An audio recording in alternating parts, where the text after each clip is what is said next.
So, draft franchise agreement. At last you get this franchise agreement. Now, you need to make sure that you're given the franchise agreement in plenty of time so that you can get legal advice on it and you can read it, okay? So don't look at the franchise agreement for the first time when it comes to signing. Read it. I know you're going to want to read a franchise agreement about as much as you're going to want to have root canal work at the dentist. It isn't fun, but it's really important that you read it, you try to understand it. If there are bits you don't like or don't understand, that you raise those queries either with your franchise solicitor or with the franchisor.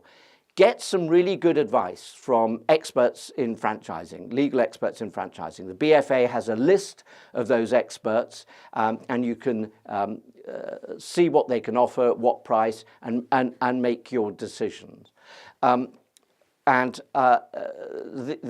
guidelines for franchising is what we're going to be talking about next. So what are the guidelines that you need to bear in mind when you look at the franchise agreement that's just been handed to you? Is it going to be balanced? Well, no, it isn't.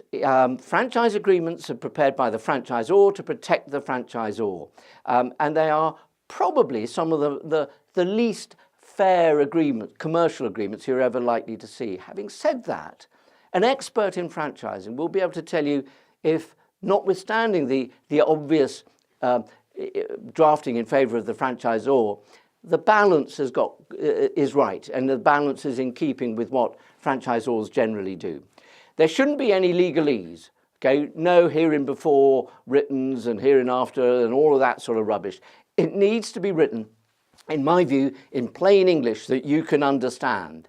It needs to be well drafted and well presented. If it's just a photocopy with pinned and so on, that's not a good sign. If it comes in a glossy cover, that's a better sign. Sounds stupid, but actually franchisors who pay a lot of attention to how the franchise agreement is presented, in my view, pay a lot of attention to getting the detail of the franchise right. It's going to be a chunky agreement. It's, 40, 50 pages. And don't assume that if it's a nice short agreement that that's a good thing, because generally it isn't. It doesn't protect the franchisor in the ways that franchisors should be protected. Franchisors will undoubtedly tell you that they would love you to be a franchisee, but they're not going to change the franchise agreement. So when you get external advice, don't say to your lawyer, amend this agreement. In fact, say to your lawyer, don't amend this agreement. Just tell me which of these provisions are unfair, unusual, or unworkable. And then the last guideline when it comes to looking at the agreement, all of the provisions which set out what you're going to have to pay to the franchisor need to be in the agreement itself. Not in the operations manual, not in some guidance that the franchisor is going to provide to you subsequently. It needs to be in the agreement, because if it's in the agreement, the franchisor can't change it. If it's anywhere else, the franchisor can, and you need to know how much you're going to pay. Now, I'm going to look at some important provisions in the franchise agreement. The first, and it's actually one of the provisions that pretty much all prospective franchisees get terribly excited about, and that is, do I have an exclusive territory? The majority of franchise agreements in the UK do grant an exclusive territory, but by no means all. And certainly if you're contemplating of taking on a retail franchise or a fast food franchise, very often those franchises don't grant any exclusivity because the franchisor doesn't know the size of the potential market. And also bear in mind that with exclusivity, because of some complicated competition laws that apply, you can't stop a neighbouring franchisee from responding to an unsolicited inquiry from somebody in your territory in the same way that the neighbouring franchisee can't stop you from responding to an unsolicited inquiry. So exclusivity, certainly desirable, but if you're not granting exclusivity and granted exclusivity and the franchisor can explain why, it's not a showstopper. How long will the agreement last? Well, the great majority of franchise agreements in the UK are granted for 5 years, although some for longer. For instance, very, very high cost, like McDonald's franchises last for 25 years. But most last for 5 years. But in addition, you ought to have a right of renewal. And for a 5-year agreement, you would expect 2 automatic renewals, providing you've done nothing wrong in the franchise. So in effect, 15 years. If it's a 10-year agreement, you would expect 1 automatic renewal. If the duration of the franchise agreement is much less than 5 years, there may be some good reasons for that. But in my view, it's unlikely to be long enough to be a franchise.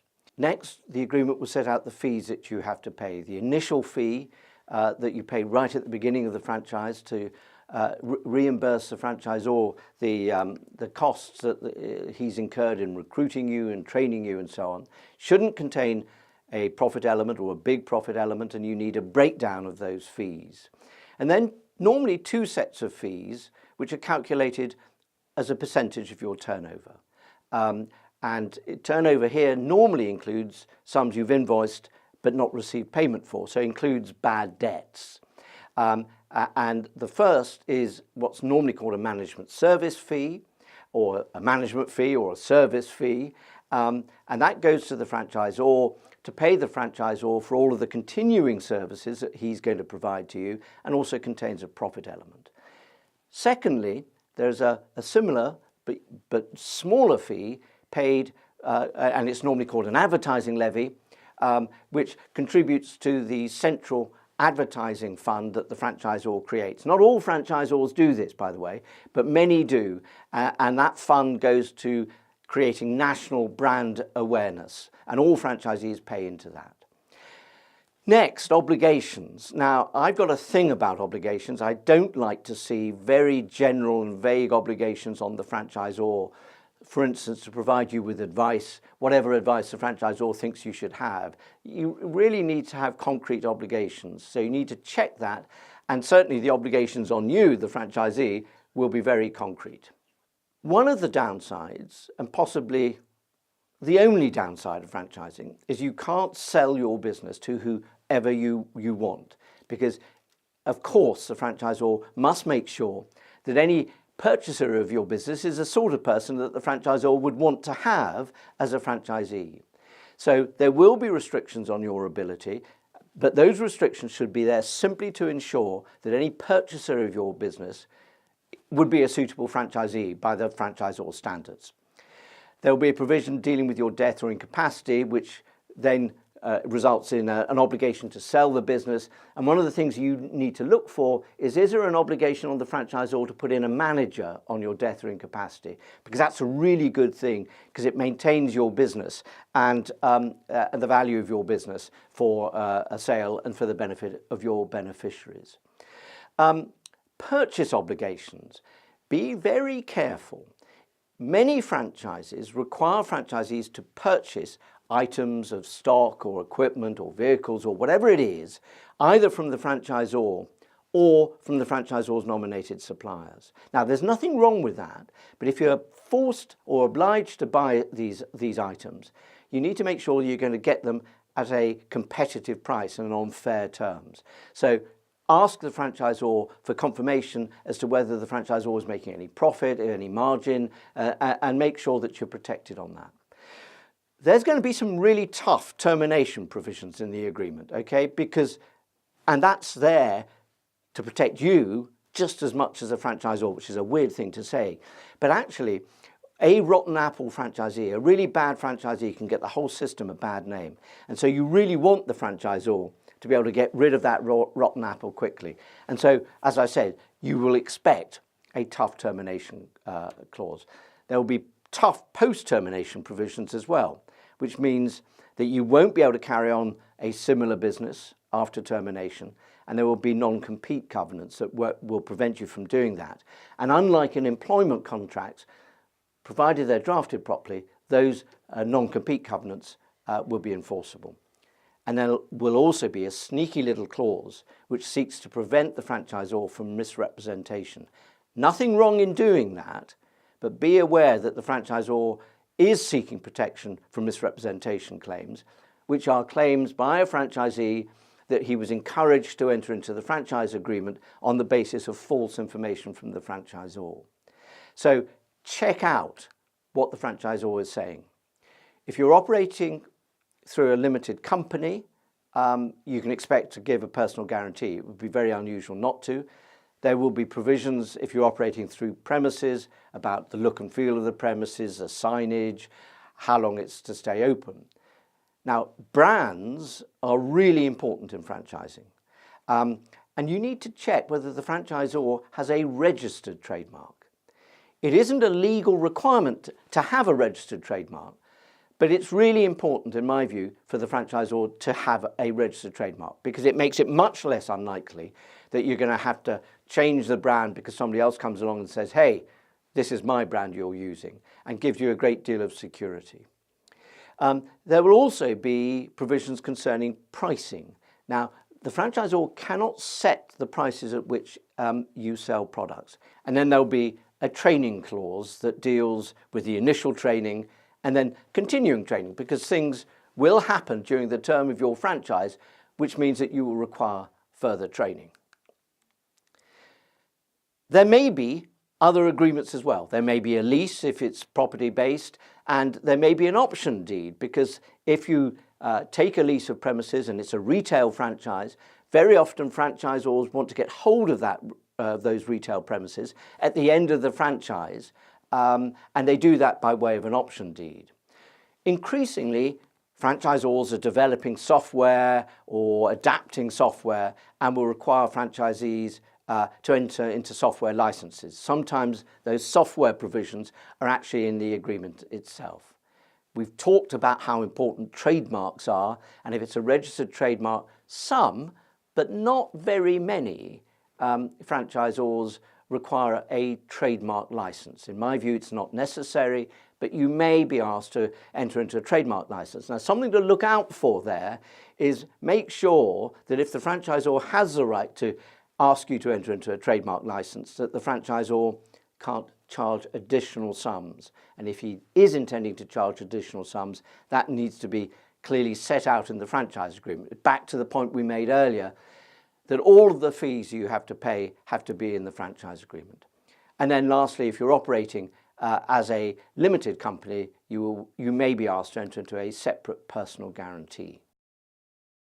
Franchisees, when they're signing up to a franchise agreement, they need to be aware that they will be committed to that agreement for the length of the term. There's no going back on it, there's no right to change your mind. It's very important to make sure that you, when you're entering into a franchise, understand what the franchisor is providing you with, but what they are expecting you to do for yourself. The franchise agreement itself is absolutely vital because it sets out the terms of business between the franchisor and the franchisee. Our franchise agreement has been drawn up by BFA solicitors, and everybody has the same agreement. And it's really important to us that everybody does have the same agreement, because we don't want franchisees meeting each other at our conferences and saying, they did this for me, did they do it for you? So everybody gets treated exactly the same. We have had one or two people that have gone away with the franchise agreement, shown it to their solicitor and come back and asked for variations. We've always refused to make any variations at all. Everybody gets the same agreement. Those people have in fact originally ended up signing up and joining us. No, we haven't lost anybody because of the fact that we won't change the agreement, because it is a fair agreement. I'm often asked whether or not it's worthwhile getting your franchise agreement reviewed if the agreement is non-negotiable.